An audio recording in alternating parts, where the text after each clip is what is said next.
Hello everyone, today we are making idli. Idli ಹೇಗೆ ಮಾಡುವುದೆಂದು ನೋಡೋಣ ಬನ್ನಿ. ಇಡ್ಲಿಗಾಗಿ 250 ಗ್ರಾಂ ಉದ್ದಿನ ಬೇಳೆಯನ್ನು 4 ಗಂಟೆ ನೆನೆಸಿಕೊಂಡಿದ್ದೇನೆ ಮತ್ತು ಸ್ವಲ್ಪ ಅವಲಕ್ಕಿಯನ್ನು ಕೂಡ ನೆನೆಸಿಕೊಂಡಿದ್ದೇನೆ. ಈಗ ಉದ್ದಿನ ಬೇಳೆಯನ್ನು ಮಿಕ್ಸಿಯಲ್ಲಿ ಹಾಕೋಣ. ಮಿಕ್ಸಿ ಜಾರಿನಲ್ಲಿ ಹಾಕಿ ಸ್ವಲ್ಪ ನೀರು ಸೇರಿಸಿ ಚೆನ್ನಾಗಿ ರುಬ್ಬಬೇಕು. ಓಕೆ, ಈಗ ರುಬ್ಬಿ ಆಗಿದೆ, ಸ್ಮೂತಾಗಿ ಚೆನ್ನಾಗಿ ಆರಿದೆ ನೋಡಿ. ಈಗ ಇದನ್ನು ಇನ್ನೊಂದು ಪಾತ್ರೆಯಲ್ಲಿ ಹಾಕಿಕೊಳ್ಳೋಣ. ಈ ಇಡ್ಲಿಗಳು ತುಂಬವೇ ರುಚಿಕರವಾಗಿರುತ್ತವೆ. ಈಗ ಅವಲಕ್ಕಿ ಕೂಡ ಮಿಕ್ಸಿ ಜಾರಿನಲ್ಲಿ ಹಾಕಿ ಅರಿಯೋಣ.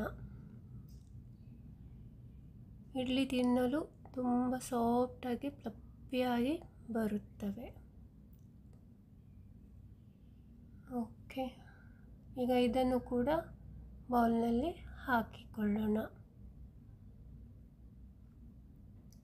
ಈಗ ಇಡ್ಲಿ ರವೆಯನ್ನು ಈ ಗ್ಲಾಸಿನಿಂದ 4 ಗ್ಲಾಸ್ ರವೆಯನ್ನು ತೆಗೆದುಕೊಂಡಿದ್ದೇನೆ. ಅದಕ್ಕೆ ಸ್ವಲ್ಪ ನೀರು ಹಾಕಿ ತೊಳೆದುಕೊಳ್ಳಬೇಕು. ಸ್ವಲ್ಪ ನೀರು ಹಾಕಿ ತೊಳೆದುಕೊಂಡು ಉಪಯೋಗಿಸೋಣ. ನೀರನ್ನು ಎಸೆಯಿರಿ, ಚೆಲ್ಲಿರಿ.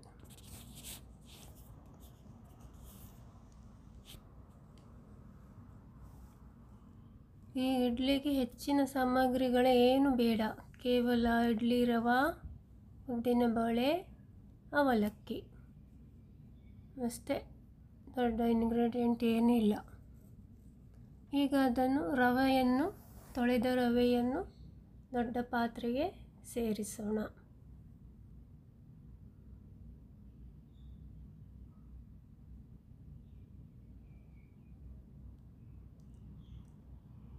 ಚೆನ್ನಾಗಿ ಕರಡಿ. ಈಗ ಅದಕ್ಕೆ ನಾವು ಅರೆದುಕೊಂಡ ಉದ್ದಿನ ಬೇಳೆ ಮತ್ತು ಅವಲಕ್ಕಿ ಸೇರಿಸೋಣ. ಸೇರಿಸಿ ಚೆನ್ನಾಗಿ ಕರಡಿ.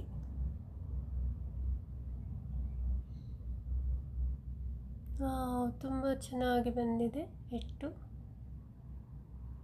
ಉದ್ದಿನ ಬೇಳೆದು. ಓಕೆ, ಚೆನ್ನಾಗಿ ಕರಡಿ.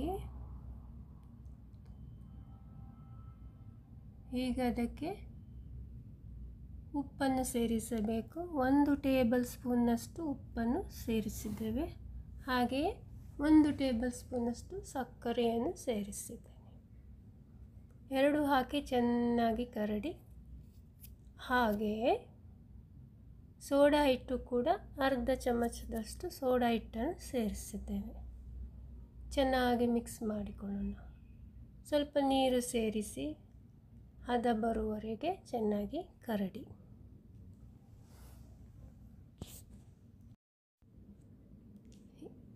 ಈಗ ಅದಕ್ಕೆ ಮುಚ್ಚಳವನ್ನು ಮುಚ್ಚಿ ಒಂದು ಪೂರ್ತಿ ರಾತ್ರಿ ಹಾಗೆ ಬಿಡಿ, ಚೆನ್ನಾಗಿ ಉಬ್ಬಿ ಬರಲಿಕ್ಕೆ. ನೋಡಿ, ಬೆಳಗ್ಗೆ ಚೆನ್ನಾಗಿ ಹಿಟ್ಟು ಉಬ್ಬಿ ಬಂದಿದೆ. ಈಗ ಇದರಿಂದ ಇಡ್ಲಿಗಳನ್ನು ಮಾಡೋಣ.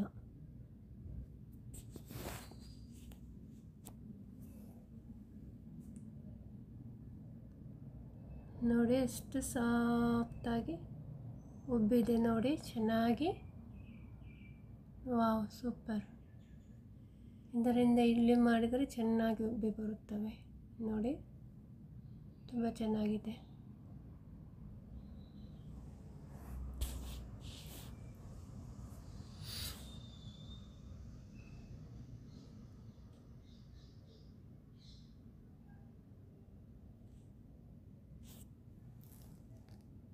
ಈಗ ಇಡ್ಲಿ ಪಾತ್ರೆಗೆ ಸ್ವಲ್ಪ ಎಣ್ಣೆಯನ್ನು ಸವರಿಕೊಳ್ಳೋಣ.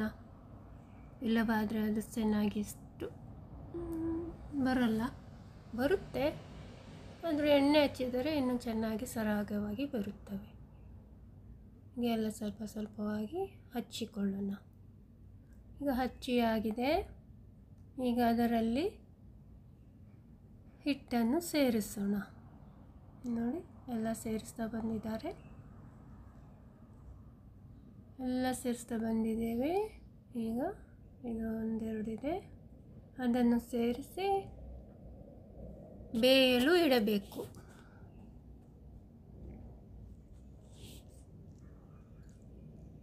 ಆಯಿತು, ಈಗ ಇದನ್ನು ಬೇಯಲು ಇಡೋಣ. ಬೇಯಲು ಇಟ್ಟು ಆಗಿದೆ. ಈಗ ಓಪನ್ ಮಾಡೋಣ. ನೋಡಿ, ವಾವ್, ಸೂಪರ್! ಇಡ್ಲಿ ಚೆನ್ನಾಗಿ ಬೆಂದಿವೆ. ಎಷ್ಟು ಚೆನ್ನಾಗಿ ಬಂದಿವೆ ನೋಡಿ. ವಾವ್, ಚೆನ್ನಾಗಿ ಬಂದಿವೆ. Super super.